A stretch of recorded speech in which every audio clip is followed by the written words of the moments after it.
So, everybody, I'm so glad you could join us today. I am Lauren Adler, the Chief Chocophile of Chocolopolis, and I am so excited for this really special event.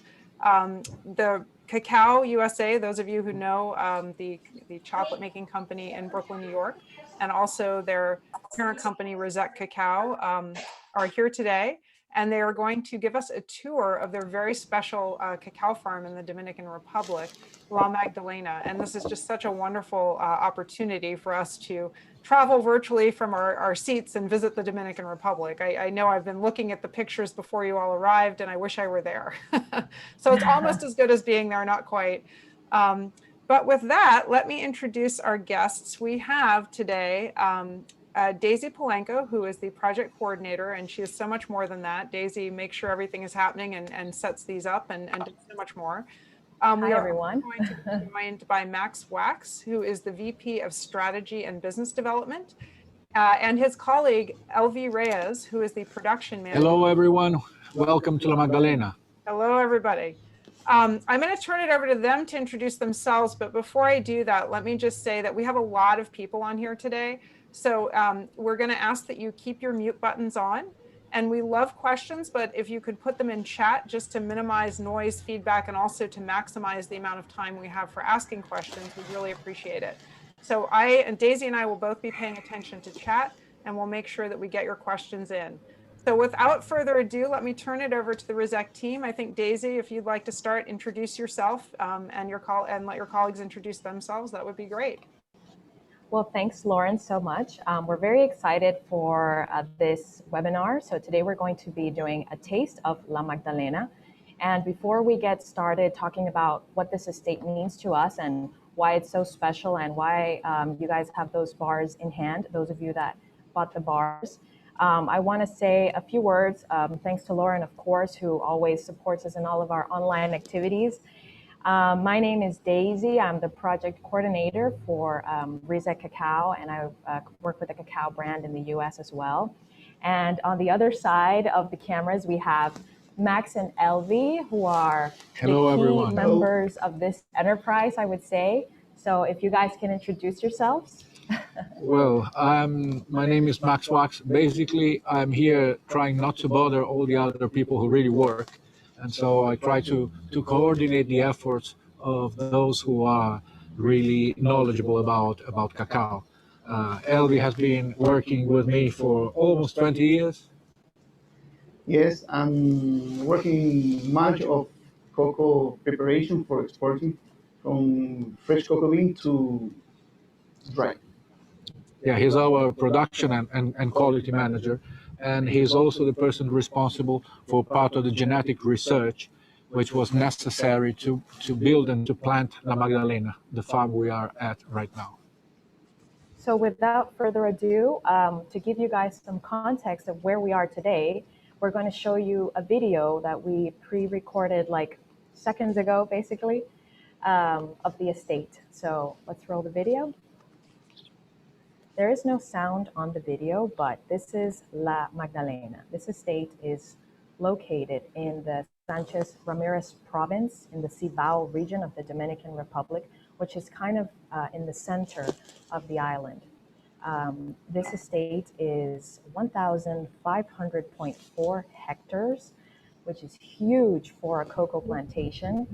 Not all of it is planted with cacao yet, because the decision with this particular project was to kind of divide in sections and lots the entire extension of the farm in order to maximize productivity.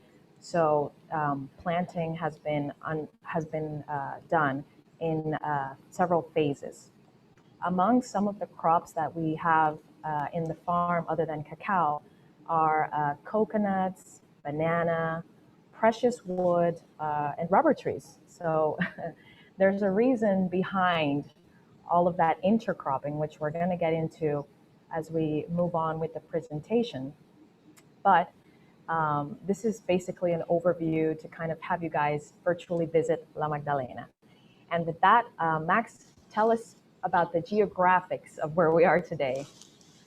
Okay, well, we are in La Magdalena, and as you can see in the presentation, Daisy defined it's our crowning achievement, which is quite right, since it is the largest farm entirely planted with light-breaking cacao in the world.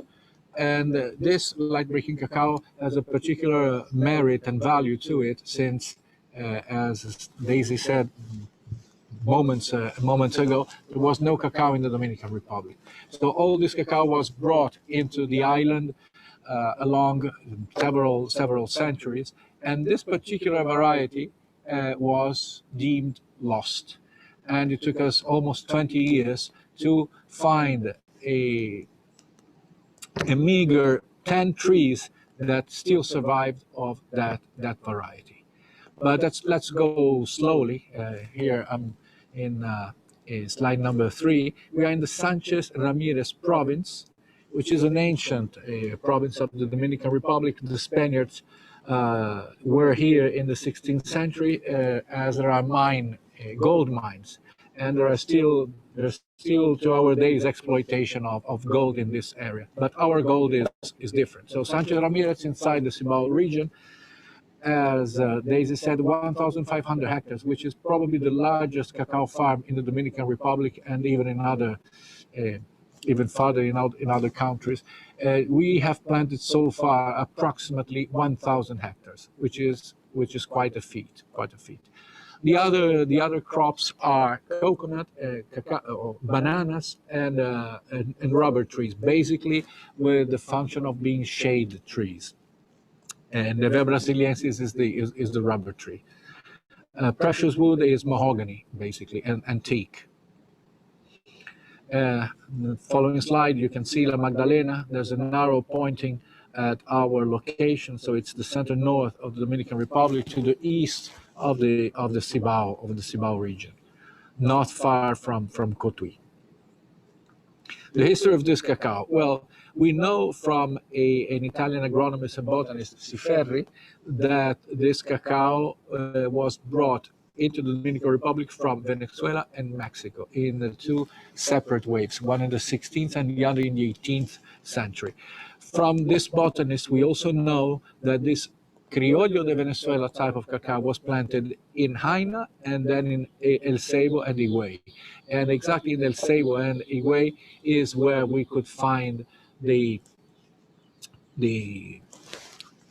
only 10 trees that still bore the particular genetics of this Criollo of Venezuela. Well, we normally divide cacao into Criollo, Trinitario, and Forastero, which is scientifically not correct, because we tend to say that Criollo is the white or light breaking. The Forastero is something, let's say, the Robusta of cacao, and then the Trinitario is the cross in between. This is very, very loosely right. Then Juan Carlos Montamayor, thanks God, did a fantastic work in characterizing the DNA by molecular analysis, and now we know that there are many more genetic clusters than just these three.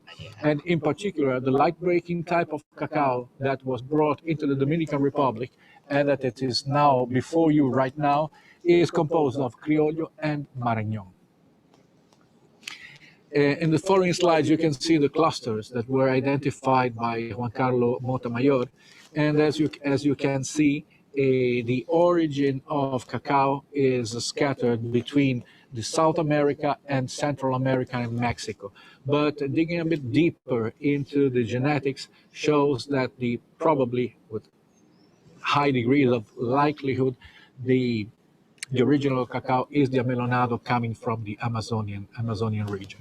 And in our case, our light breaking is composed, as I said, of the Criollo and the Marañon. And Marañon is the green square you can see there. So the origin of Marañon is close to Peru and Bolivia, and the Criollo is coming from Mexico and from Venezuela. Well, perhaps I can leave the word to Elvis so he can explain all the varieties of cacao that were introduced, imported into the Dominican Republic in history. Yes, the variety introducing from country, for example, from Brazil, We receive here Amelonado and Guiana. From Peru, Marañon and Hijito, and National from Ecuador. By the way, we also have a nacional that we call Dominican, Nacional, an award-winning cacao and chocolate. And very recently, Michael Lysconis gave us his version of that chocolate. A quick hello to Michael. I see he's on the call. Hi, Michael. Okay, entonces.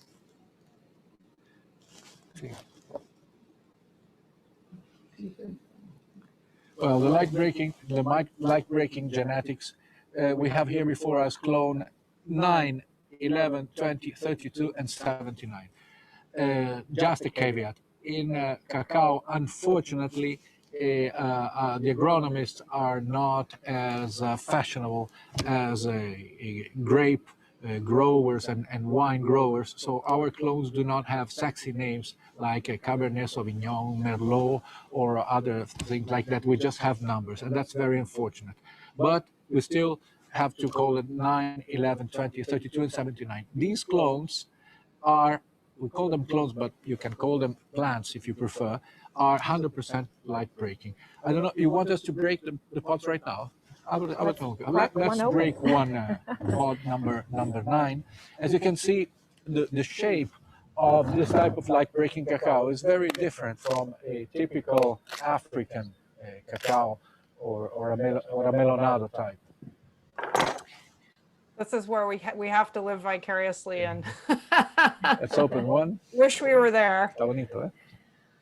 Just before you. Well, hopefully we can have visitors soon. Hopefully this pandemic will move along. And Yeah. This is pinkish white. Debe estar resbalando. Cambia más. You can open one of these. This is 11, eh? A ver si no me corto. Cuidado.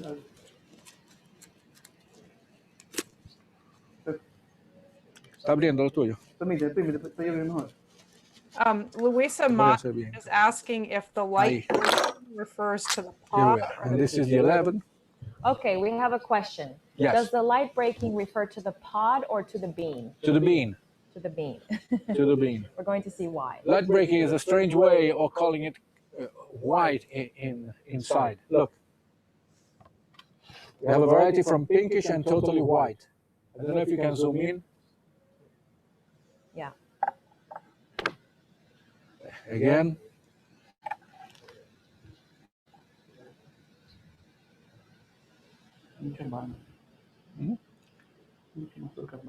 See. So what happens with these beans, as you could probably tell from that close-up, when we cut them open, they are completely white.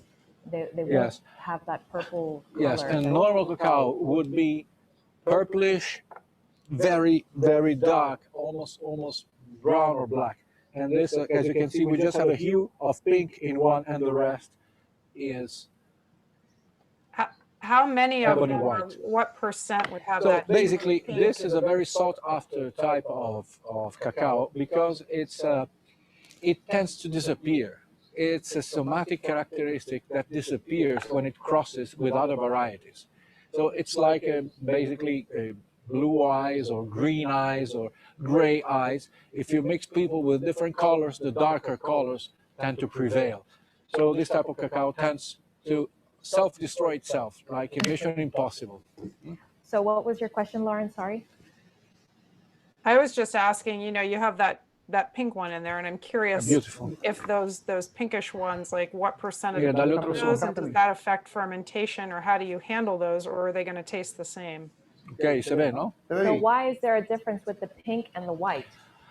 No, because some varieties are 100% white and the others have hues of pink. Okay. But Does that it's affect just a slight fermentation? quantity of polyphenols inside. The polyphenols are those who give the color.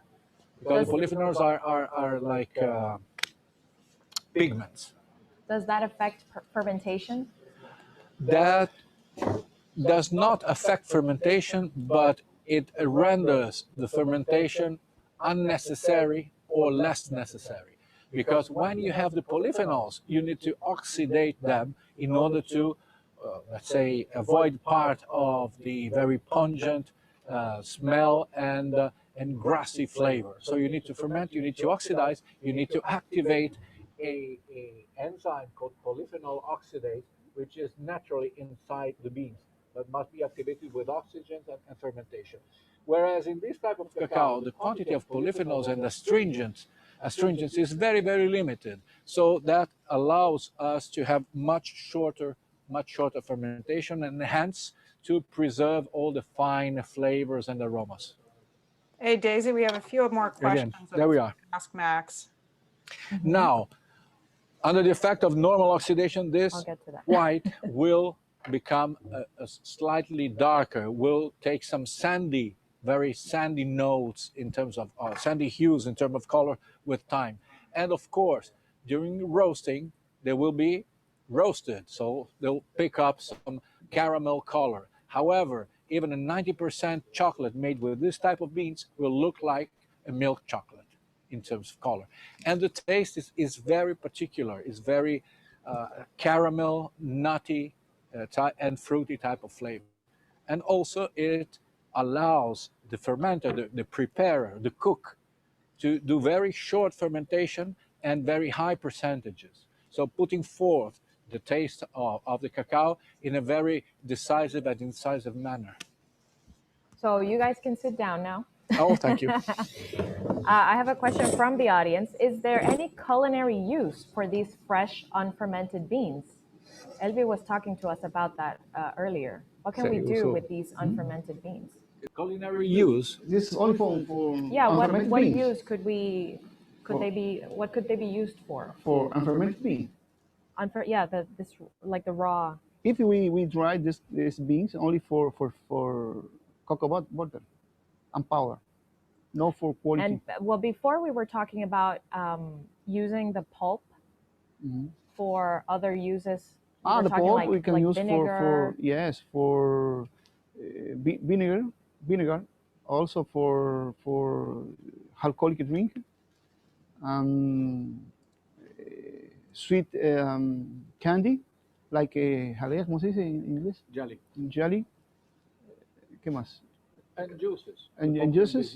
Can be consumed as a juice. It's pretty widespread in Brazil, for example, the industry of cacao pulp juice, squeezed or centrifuged and frozen immediately. Okay, so getting back to the presentation. This is so good. You can eat it like this. Really. It comes off the skin very easily. It's very, very, very peculiar and absolutely different from the other type, normal cacao. Look at the bean. Okay, we have more questions. Lauren is going to ask some more. More questions. Lisa Martin is asking if the color tells you anything about the fat content of the bean. So does color tell us anything about the fat content of the bean? No. Unfortunately not. They're not leaner than the others. They're not more diet friendly than the others. Okay. The fat content is I think they're asking it just tells you more from that there is no native astringency or bitterness. Okay, and I think the fat content was probably more a question about, when a chocolate maker chooses to use 2 or 3 ingredients and has to adjust for the natural fat content in the bean. I don't think they were asking from a dietary standpoint. That would be my guess. Does this type of bean mean that a chocolate maker would use either less or more ingredients? It might give some more flexibility to the chocolate maker because he will be able to use higher percentages of this cacao without adding other stuff. Just a little bit of sugar is more than enough to make a great chocolate. You don't need to add any other flavor, or you don't need to try and temper or to smooth down other strong flavors from this cacao, because here you just have this nutty almond note and fruity note, no astringency, no bitterness. So yes, it allows the chocolate maker to be just a very delicate preparer of a great chocolate. So let's move in our slides to the characteristics of these clones. So these clones, like we were talking about, they have high productivity and great organoleptic qualities like acidity, fresh fruit, dry fruit, bitterness, and astringency. The Ecuadorian clones were more moderately productive and very high organoleptic qualities like flowers, dried fruit, and chocolate, which is what we perceive in the Nacional beans. So this light-breaking Dominican cacao has a very high level of dried fruits and chocolate, as well as that lightish brown color. Here I'm going to show some pictures of the pods. These are the criollos we have here at the La Magdalena. This is a cross-section of an unripe, light-breaking Dominican clone number 9, which they had on the table. And here we can see with the, after we've opened the pods, how they turn from almost being like completely white to these pinkish tones. So they don't go brown or purple like the other varieties do. So now let's talk a little bit about how innovation has played a big role in this farm's agriculture. Let's go to Elvi and Max for that. La innovación, Elvis. Elvis still cutting beans. Elvis is ¿Qué cosa hay enjoying himself innovador? over there. What are the innovations we could mention about this farm compared to all the other farms? Wow. Well, first of all, I would say this is perhaps the only large-scale farm in the Dominican Republic that has irrigation, an irrigation system. First point. Yes. We are, well, the climate change is a reality. It's not something that can be discussed any longer. We have experienced probably 6 droughts in the last 10 years, which is 60% of the time. So establishing a farm like this without irrigation would have been something, I would say, irrational. So a large part of the, so the farm was also designed in order to harbor and to work with an irrigation system. Yeah, yes. Hence the spacing is also suited for the irrigation. They have a very particular spacing here. Yes, yes. Yes, the plantation, also the amount of plant by hectare is more than 1,300 plants per hectare. And also the shade, this plantation without shade is very different between normal, regular farm in the Dominican Republic. Yes, not exactly without any shade. We have just a more sparse shade and a coconut, and the rubber trees are the main shade that we are using. And also, of course, at the beginning,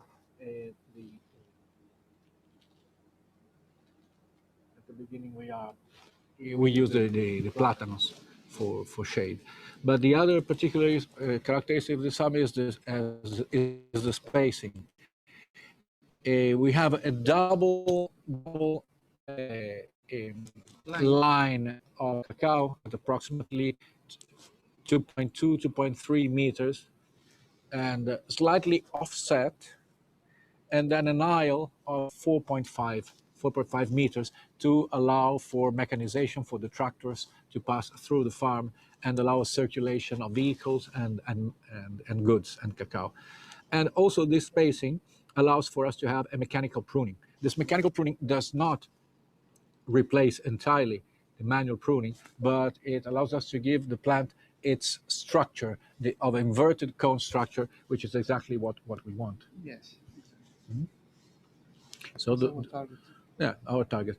The shade is low, but not absent. Exactly. We still need some shade, and we still need abundant shade at the beginning for the establishment of the farm for the first 3 years at least.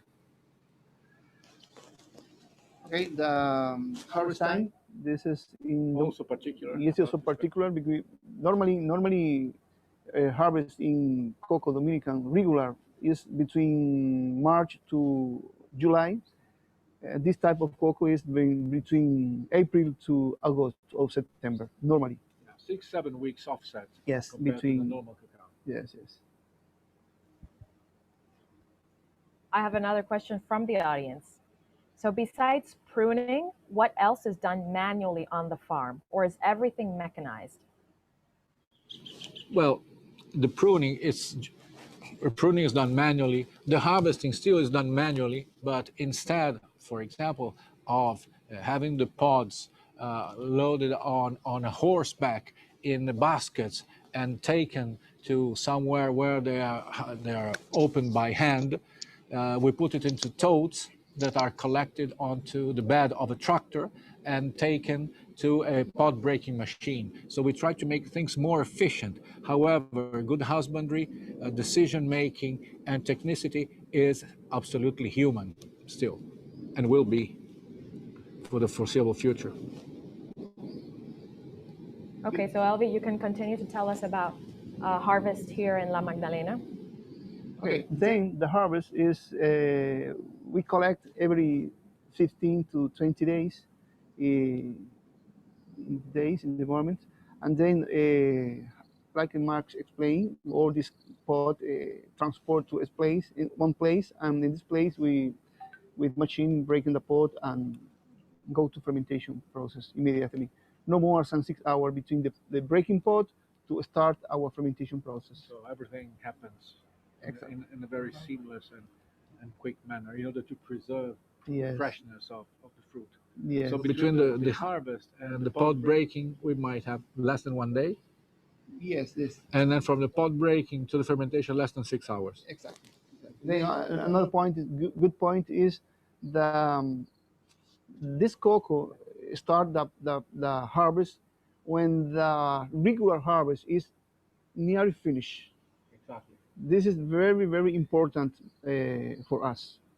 Yes, because then we can avoid the peaks at our fermentation center. And when the peak of the first harvest is gone, then we have hours here. So we don't have a sort of overload of cacao at the fermentation center. Process, special care to fermentation is very important for us. So another question, how much of flavor is due to genetics? How much of it is due to farming? And how much to thanks to fermentation? Super interesting question. Let's say that nature does almost all the work. We humans just can spoil it.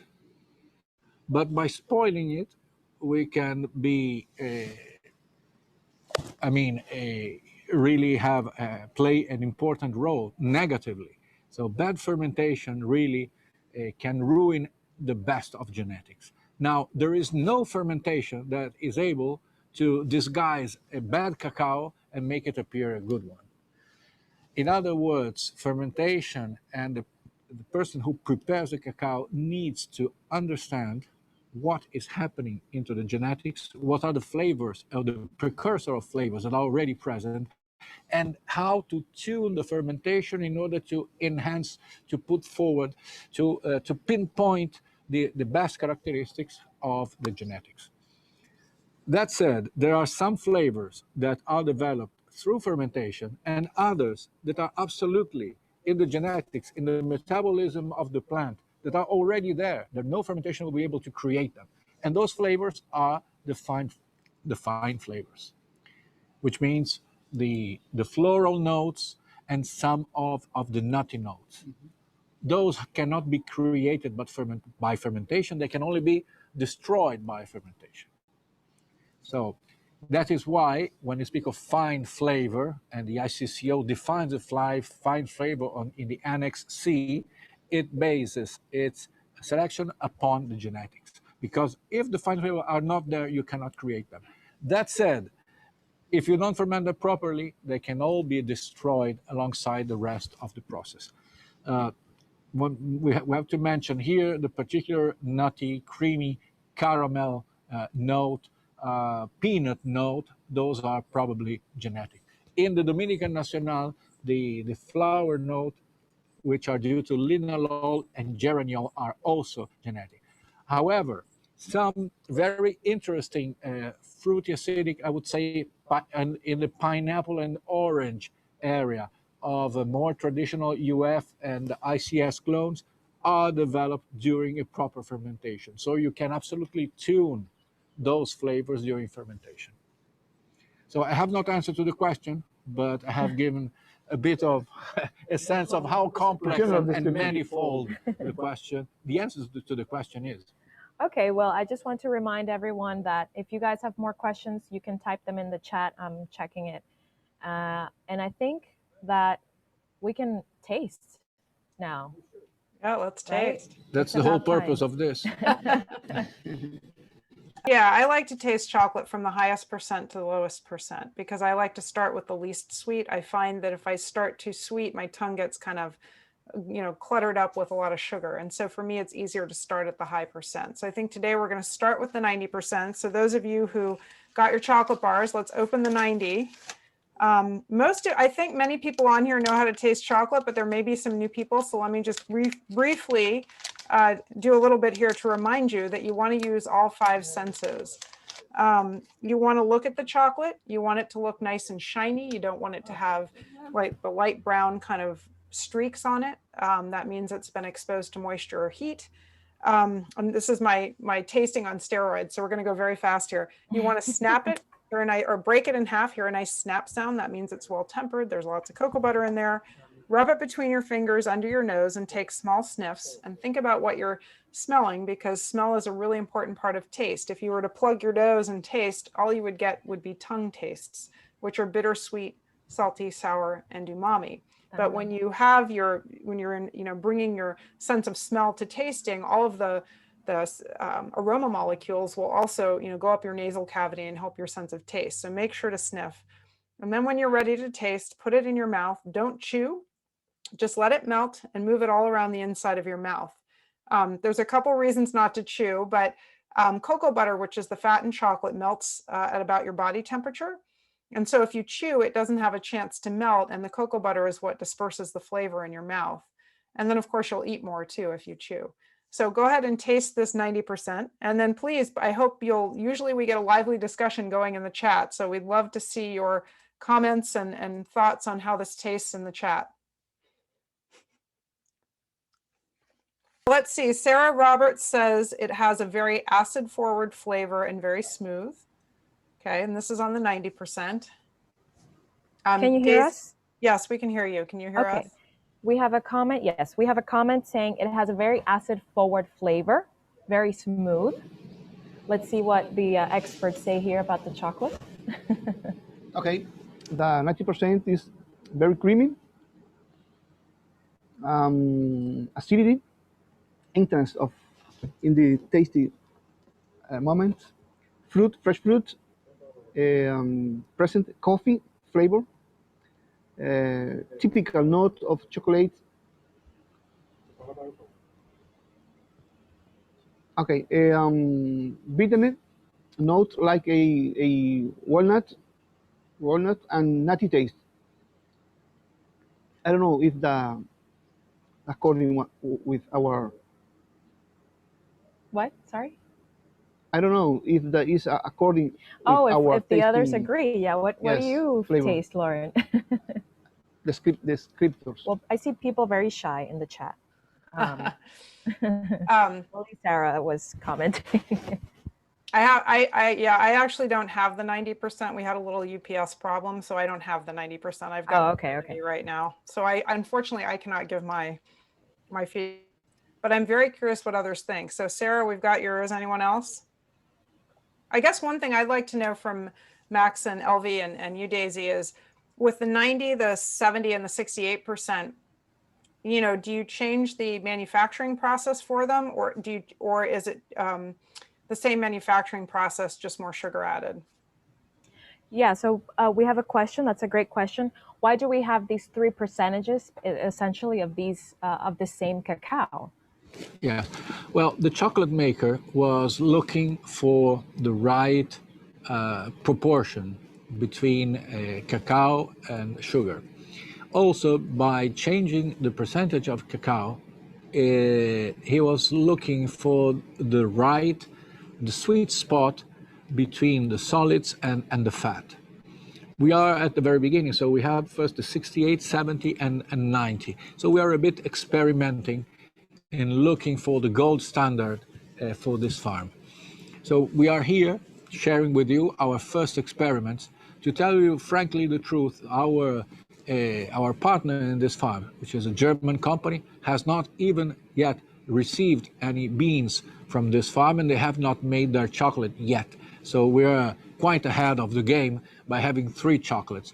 But the reason is basically that, looking for the gold standard and looking for the right percentage and the right balance among the ingredients. Okay. I see we've got Louisa Motton says the creaminess really comes through nicely in the 90%. Jill Ginsburg agrees that it's smooth for a 90%.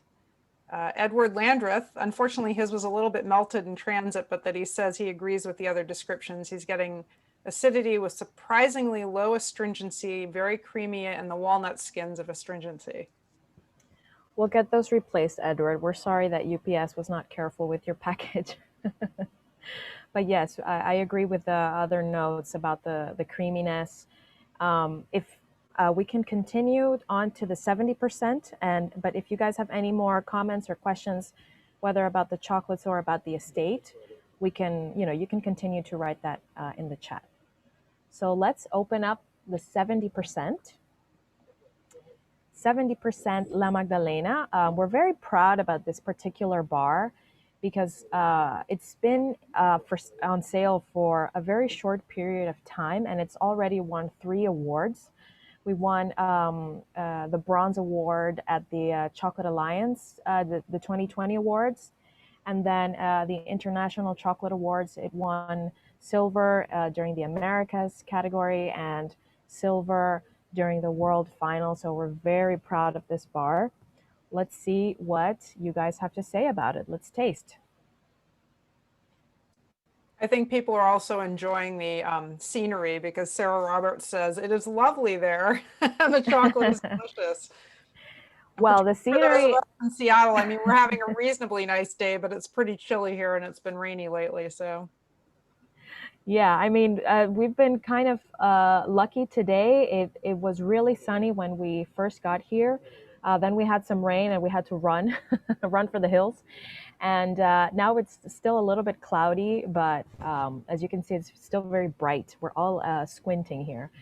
But yeah, the backdrop is beautiful. We are actually on a hill that has like a 360-degree view of the state. We're only showing you a little bit, but let's try to pan around as much as we can with the camera so you guys can see. So everything behind Max and Elvie is essentially coconut and cacao. Here's a beautiful view. There's some hills in the background. We have some plantains as well in the estate, some bananas, and we have some collection going on down. There's actually a truck that's about to pass by with, it's full of cacao beans, but I think it's a little bit far away for you guys to see with the camera. But anyways, Dahlia says, gorgeous, wish we were there. Well, we hope, oh, there's a truck. I agree. We wish you were all here. Yes, let us know about the tasting. So as we wait for you guys to tap, let's see what Elvie has to say about the 70%. A little disclaimer, he told us before that this was his favorite one out of all 3. Okay, 70%. Okay, now we want to try to describe the 70% of chocolate. First, it's creamy like the before. Peanut, very high level. Long acidity.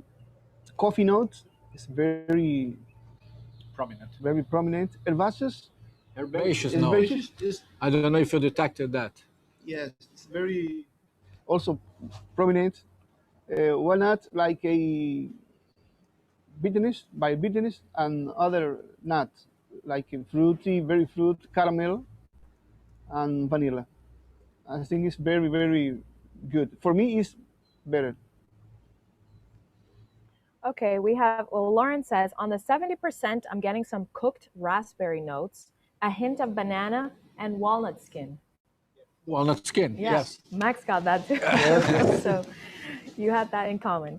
Then we have Lisa saying, very smooth, full of flavor, very creamy. Yes. A beautiful taste with no more added sweetness. coats the mouth with full flavor. That was for the 90, I think. And then we have a question from Ganondorf. Let me know if I pronounced that correctly. When you have an award-winning bar, how often are you surprised? Do the awards usually align with your favorite bars? That's a very interesting question. If we are surprised, we are happy, but not surprised because we always try our best. Cacao USA and our way of making chocolate is like making love. We don't do it like in quantities or to sell to supermarkets, but because we actually enjoy doing that. And actually, our job is not to be a pure chocolate maker. It's making chocolate in order to show you how good our cacao is and how good the cacao can be. So we're never surprised, but we are always very, very happy. We might be surprised, I guess, because of the short amount of time that these bars have been available. But like Max says, the purpose behind the chocolate bars that we've been producing at Cacao USA is really to highlight the potential of Dominican cacao. So when we receive these awards, it's really a testament to the work that we do here in the Dominican Republic on the farm levels, with the work, the research and development that we do with genetics. We invest so much in R&D, and to have these awards, to have these international recognitions means the world to us. And I would say that there is a lot of, how can I put it, like honesty and candor in our way of making chocolate. We really do it because we believe in the work we have done in the last 20 years in making farms and fermenting cacao, and we want to share it with you. We want to show you that it is possible to make a great chocolate being truthful to the cacao without adding too many ingredients on one side, and on the other side without going too much into a sort of ideological position of trying to do very strange things. Cacao is a simple thing, and making chocolate in a simple way, in an honest manner, is the way to go. I completely agree. We have a comment from Candace saying she tastes fruity caramel. A comment from Jill Ginsburg, 70% is great. She loves the berry flavors. Edward says the 70% tastes like milk chocolate. I also want to comment on the color of this bar, because it not only tastes, but it looks like milk chocolate. It's very light brown, not a traditional color that we would see in a 70% bar. Any more questions, guys? Any more comments? Yeah, there's a question that I got. Judy is asking, is the goal of the large plantation to sell beans as much as, is it just as much to sell beans as it is to make your own bars? So what are your goals with this particular estate? Well, this is an interesting question. Is our goal to sell the beans or to make chocolate in this particular estate? Our goal is, let's say, if you want in percentages, is basically to sell the beans by showing how we make our chocolate and how proud we are of our ingredient. We really like to combine what nature has given us with what humans and science can do, I guess. So we always like to say how cacao and chocolate making for us is really a combination of science and art. And I think these chocolates are a great representation of everything that we do here in the Dominican Republic, and how chocolate makers represent that when they purchase our beans and do their interpretations with these beans. Hey, Daisy, from a sense of maybe just a sense of perspective, can you tell us what the batch size of the chocolates you're making for yourselves at Cacao are, and what the total production size of this particular estate is, just so people can understand the volume of the estate versus what you're making? Okay, two questions that we'll split it into two. The batch sizes that we handle in Cacao USA at the moment are depending on the cacao recipe, but it really depends on how much we have basically available, because as we were mentioning before, we all... Okay, everybody, I think we're still here, but this is the Dominican Republic, the connectivity. So they should reconnect here in a second. It's part of the local fun of doing a live event. 68%. Well, Lauren, I can answer Yes. the question about the batch size while they return. Great, go ahead.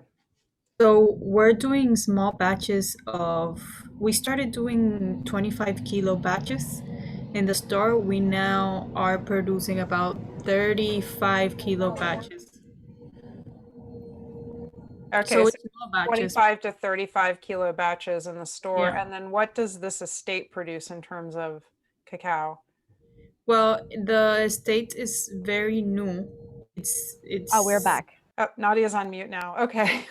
there's a So what I'm trying to there's a get at delay. with this question is we have a number of customers and people asking, I think for a couple of reasons. One, they want to know, are you going to keep making these bars yourself? Because they're really great. And I think that's true for all of your estate bars. Like as a consumer, if they want to come purchase the bars at your website and they find bars they love, are those bars still going to be available a year from now? Or are these kind of demonstration bars, as you said, to help chocolate makers see what they can do with the bars? I think that's part of it. And then the Yeah. other piece I'm trying to understand, just for context, is, I think Nadia just said you're making 25 to 35 kilo batches of chocolate. I'm guessing the ultimate production of this estate is significantly higher, just to kind of give people a sense that you're not using a huge amount of what the estate is producing to produce your own bars. I mean, that's what I'm inferring from what you've been saying.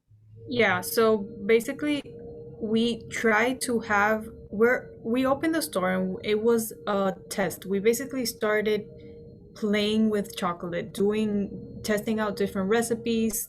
So this is the bars we have now are 2 years of trial and error, seeing what works, what doesn't, what people like, what people don't.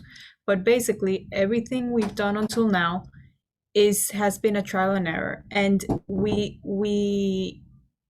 are planning on keeping these single estate chocolates to basically for chocolate makers so we can show the potential of the beans.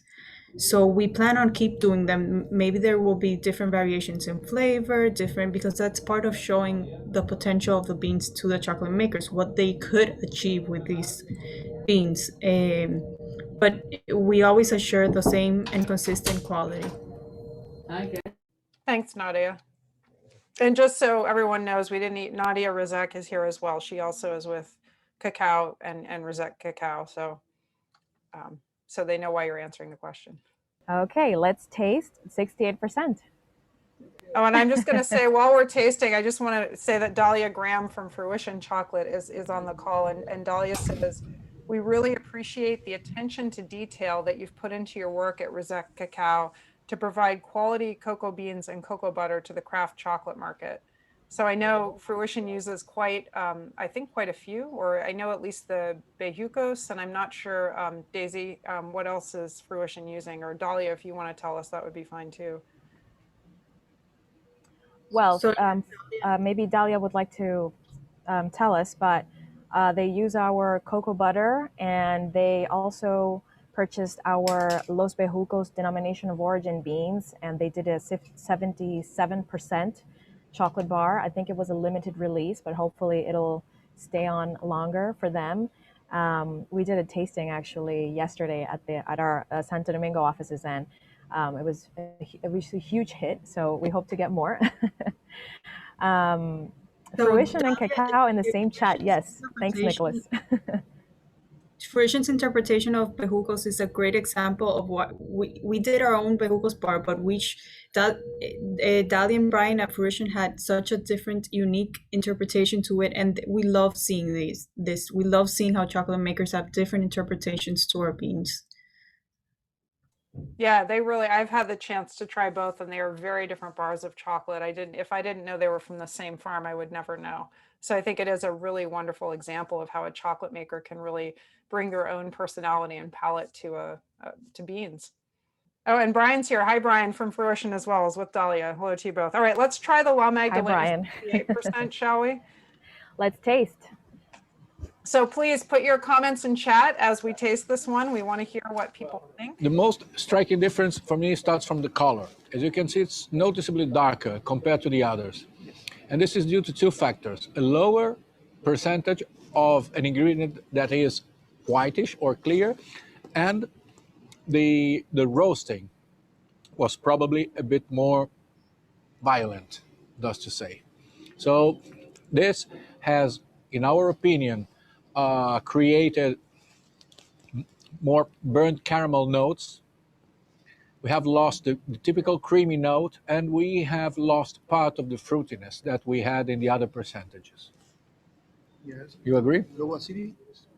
However, we also lost the astringency, that herbaceous astringency that we had in the other two. We've preserved the dried fruit, the almond and the caramel notes, but we lost the fruitiness, that splendid raspberry background that we had in the other percentages.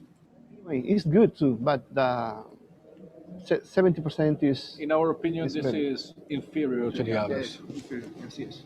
Here, Daisy, I'm going to tell you Mhm. verbally. Max just said something about there's less material that's white and then they roast it more. And I'm not sure what he meant by that unless I misheard him. Okay, we have a question there. When you said that there's less material that is white, what did you mean? Less cacao. Less cacao. Oh, got it. Okay, well, we want to see more questions. Do you guys have any more questions? We've just got a few minutes left. So if you have any questions, anything you want to share about the chocolate you're tasting, I'm trying to speak and taste at the same time. Yeah. Oh, we're about to get some rain. I don't know if you could hear that thunder. So Sarah is saying it does have a lovely caramel flavor. It does have a lovely caramel flavor. Yes, Sarah. Alice Martin doesn't find the flavor as distinct as a 70%. And so Louisa is asking, is the difference The oxidation between 68 and that's 70 also the 20 roasting? minutes after Oh, here they're break gonna show us the some, beans. Color in the cocoa. Same thing that happens to apples, and to a lesser extent also pears. That's a embrunimiento enzimático. It's enzymatic. That's not exactly oxidation. Amit asks, is there a hands-on chocolate workshop in DR? There is. There is. I mean, we are. Yes, in DR. We are one. So the difference between, this is from Louisa, the difference between 68 and 70 is also the roasting? Yes. Roasting and a different batch. The plants were less mature, probably greener, and the roasting, yes. Was that intentional, having the plants less mature, or was that just what you had to work with? Was that intentional? Yes. Max says yes. Judy says, I love the bars from this estate. I hope you continue to make them for us. We hope so too, Judy. And I see that we're a little bit getting to the hour here. So I'm just going to mention that we are offering a 10% discount on our recently launched online store with the coupon code that our guys are going to show here now. So be sure to visit cacao.com. Your coupon code is Lena, like Magdalena.